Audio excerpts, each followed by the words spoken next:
আসসালামু আলাইকুম, কেমন আছেন সবাই? আশা করি সকলে অনেক ভালো আছেন। আমার হাতে রয়েছে টেকনো স্পার্ক 30 প্রো। এই টেকনো স্পার্ক 30 প্রো কে নিয়ে বিস্তারিত আলোচনা করতে চলেছি এই ভিডিওতে। এই টেকনো স্পার্ক 30 প্রো স্মার্টফোনটা কেমন হবে, কাদের জন্য নেওয়া ঠিক হবে তা জানতে পারবেন এই ভিডিও থেকে। তো আমি আপনাদের সাথে আছি সঞ্জিত সামির। ইউটিউব চ্যানেল হলে এখন এই চ্যানেলটিকে সাবস্ক্রাইব করে ফার্স্ট থাকে বেল আইকনটি বাজিয়ে চ্যানেলটির সাথে থাকুন এবং এই ভিডিওতে লাইক দিতে ভুলবেন না, কমেন্ট করতে ভুলবেন না এবং এই ভিডিওটা শেয়ার করতে ভুলবেন না। তো চলুন আমরা এখনই এই টেকনো স্পার্ক 30 প্রো কে নিয়ে বিস্তারিত আলোচনা শুরু করি।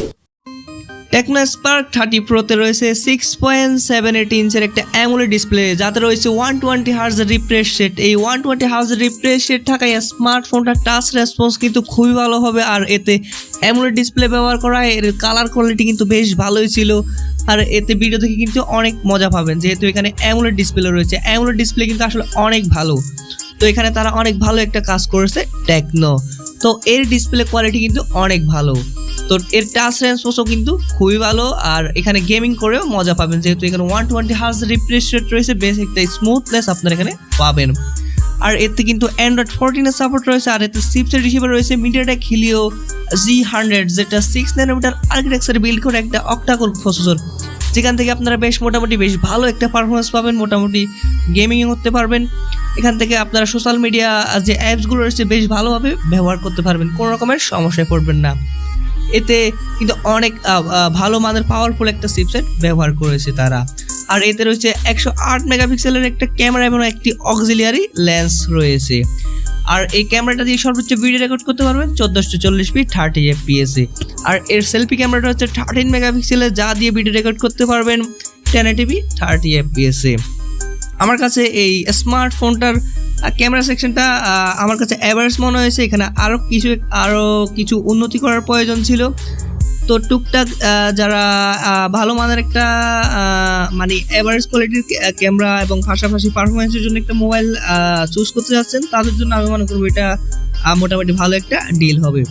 এর ফটো কোয়ালিটি আমার কাছে খানিকটা অ্যাভারেজ কোয়ালিটির মনে হয়েছে। আসলে এই বাজেটে আরেকটু বেটার ক্যামেরা আশা করেছি। সেলফি ক্যামেরার কোয়ালিটিও আমার কাছে কিছুটা অ্যাভারেজ কোয়ালিটির মনে হয়েছে, আরও খানিকটা উন্নতি করার প্রয়োজন রয়েছে। তবে আপনাদের অনেকের কাছে হয়তো এই ক্যামেরাটা ভালো লাগবে, তবে আমার ক্ষেত্রে এর ক্যামেরা কোয়ালিটিটা আরও একটু উন্নত করা প্রয়োজন ছিল। টুকটাকের ইউজ করে আমার কাছে বেশ ভালো লেগেছে। আমি প্রায় অনেকক্ষণ এই স্মার্টফোনটা ইউজ করে দেখেছি, আমার কাছে মোটামুটি বেশ ফাস্ট এবং স্মুথ মনে হয়েছিল। আর এর এক্সপিরিয়েন্সও কিন্তু আমার কাছে মোটামুটি ভালো লেগেছে। আর এর গেমিং পারফরমেন্সও আমি চেক করে দেখলাম, আমার কাছে অনেক ভালোই লেগেছে। এর কারণ এতে অ্যামোলেড ডিসপ্লে রয়েছে, যার কারণে এর কালার কোয়ালিটিটা কিন্তু খুবই ভালো আসছিল। আর এর পারফরমেন্সও ছিল অনেক ভালো। আর এতে আমি বেশ কয়েকটি অ্যাপসও ব্যবহার করেছি, যেগুলো আমার কাছে বেশ ভালোই লেগেছে, অনেক ভালো মনে হয়েছে আমার কাছে।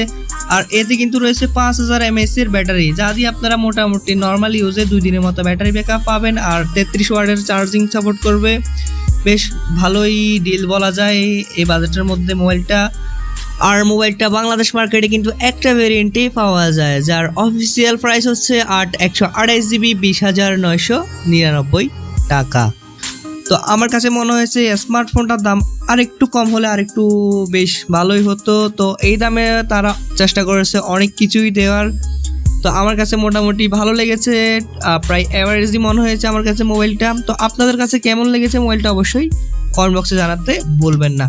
আমি বলবো যাদের টুকটাক ভালো একটা গেমিং পারফরমেন্স দরকার, 21,000 টাকার বাজেটের মধ্যে মোটামুটি গেমিং করবেন এবং মোবাইল একটু হার্ড ইউজ করবেন এই বাজেটের মধ্যে, তারা চাইলে এই স্মার্টফোনটা ট্রাই করে দেখতে পারেন, অসুবিধা নেই। বাট আমার কাছে মনে হয়েছে এর দাম আর একটু কম হওয়া উচিত ছিল, আর এখানে আরও খানিকটা উন্নতি করার প্রয়োজন ছিল।